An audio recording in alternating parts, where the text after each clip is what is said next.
The earth was a canvas of brown. Cracked and dusty, it stretched as far as the eye could see. I remember those days. The sun a relentless glare, the air thick with despair. My name is Ayan, and this was my village, a place where hope had long since evaporated under the scorching sun. We had forgotten the feel of rain, the scent of wet earth. The skies were always empty, a cruel blue mocking our plight. The wells ran dry, the crops withered, and our hearts grew heavy with each passing day. I was just a boy then, but the weight of our collective despair pressed down on me. Each day seemed like an eternity, a struggle for survival in a land that had forgotten how to nurture. We were a village on the verge of surrender, our spirits as barren as the land we called home. Image. A young Ayan sits on a cracked, dry riverbed staring at the empty sky. His face reflects a deep sadness and longing. One day a small miracle arrived in our village. A family new and unknown decided to settle near our parched land. They brought with them a young girl, her eyes sparkling with an unfamiliar light. Her name was Myra, and she possessed something we had all but forgotten: hope. I first saw her at the village well, her laughter like a melody in the oppressive silence. She spoke of rain, of clouds bursting with life-giving water, of the earth turning lush and green. Her words were like seeds of hope, taking root in the parched soil of my young heart. "Why do you smile?" I asked her one day, my voice barely a whisper. "Don't you see? There is no rain here. There is only dust and despair." Mira tilted her head, her eyes reflecting the endless blue above. "But there will be rain, Ayan," she said, her voice filled with quiet certainty. "We just have to believe." Mira's belief was contagious. She spoke of creating a rain garden, a place where we would plant seeds and wait for the rain. The villagers scoffed, but I found myself drawn to her unwavering faith. We cleared a small patch of land together, our hands calloused but determined. Mira brought seeds from her old home, colourful flowers she described with a poet's heart. We planted them carefully, each seed a tiny prayer for a miracle. Every day, we would go to the rain garden, Mira and I. We would water the dry earth with our meager supply, sharing stories and laughter. Mira would tell me tales of her homeland, a place where rivers flowed and waterfalls cascaded down verdant mountains. Medj, Ayan and Mira, their hands covered in dirt, planting seeds in their rain garden. The sun beats down on them, but their expressions hold a glimmer of hope. But our shared dream was soon clouded by sorrow. Mira, the girl who brought sunshine into our lives, fell ill. The relentless sun, the very force we prayed to soften, seemed to sap her strength with each passing day. I visited her every day, my heart breaking at her frail form. "Don't worry, Ayan," she whispered one day, her voice weak but her eyes still holding that familiar spark. "Promise me you'll keep watering our garden. Promise me you'll never stop believing in the rain."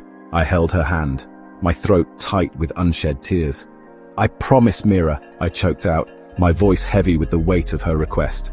Mira's light dimmed with the setting sun a few days later, leaving a void in our lives as vast as the rainless sky above. We buried her near our rain garden, her final resting place, a testament to her unwavering belief. Years turned into a decade, then two. The drought continued, the skies remaining a cruel blue. The villagers moved on, their hope extinguished, but I stayed, bound by my promise to a girl who dared to dream of rain. Every day, I tended to our rain garden. It became my sanctuary, a sacred space where Mira's spirit lived on. The seeds we planted never sprouted, but I continued to water them, my heart clinging to the hope she had ignited within me. People called me foolish, a man clinging to a child's dream. But I didn't care. I had made a promise, and in a world starved of hope, a promise was all I had left. Then one day, the wind changed. It carried a scent I had only ever dreamt of, the earthy, intoxicating aroma of rain. I looked up, my heart pounding in my chest. The sky, our constant blue tormentor, was adorned with dark swirling clouds. The villagers emerged from their homes, their faces etched with a mixture of disbelief and cautious hope. They looked to me, their eyes asking a question I had no answer to. Could this be it? Could the rain, absent for so long, finally be returning? As the wind howled and the sky grew darker, I felt a strange sense of calm wash over me. It was as if Mira was there, her presence whispered on the wind, reminding me of my promise. And then it began. Slowly at first, fat raindrops began to fall, splattering onto the parched earth like tears from heaven. A collective gasp arose from the villagers, a sound of disbelief and awe.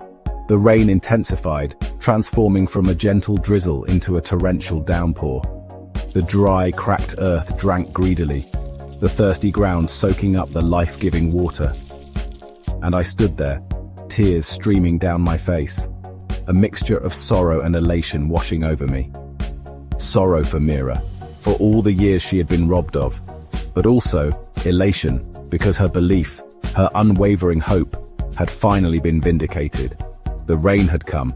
Mira's promise had been kept. The rain lasted for days, cleansing the land and our souls. When it finally subsided, the village was transformed. The air was clean and fresh, the earth a vibrant green, and in the heart of it all, our rain garden, once a symbol of our futile hope, had come alive. Tiny green shoots pushed through the softened earth, reaching for the sun.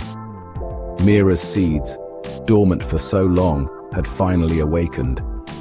Within days, the garden was a riot of color, a vibrant tapestry of blooms, each petal a testament to the power of hope and perseverance. The villagers flocked to the garden, their faces filled with wonder. They finally understood. Mira's belief, my unwavering faith, it had not been in vain.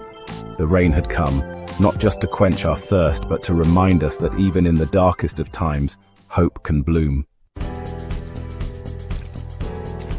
Today, the rain garden stands as a beacon of hope, not just for our village, but for all who have lost their way.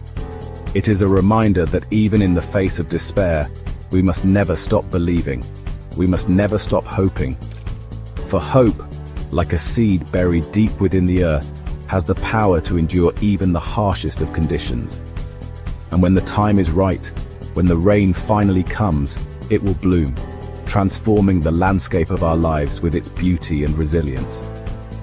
Mira may be gone, but her spirit lives on in every raindrop, every flower that blooms in our garden.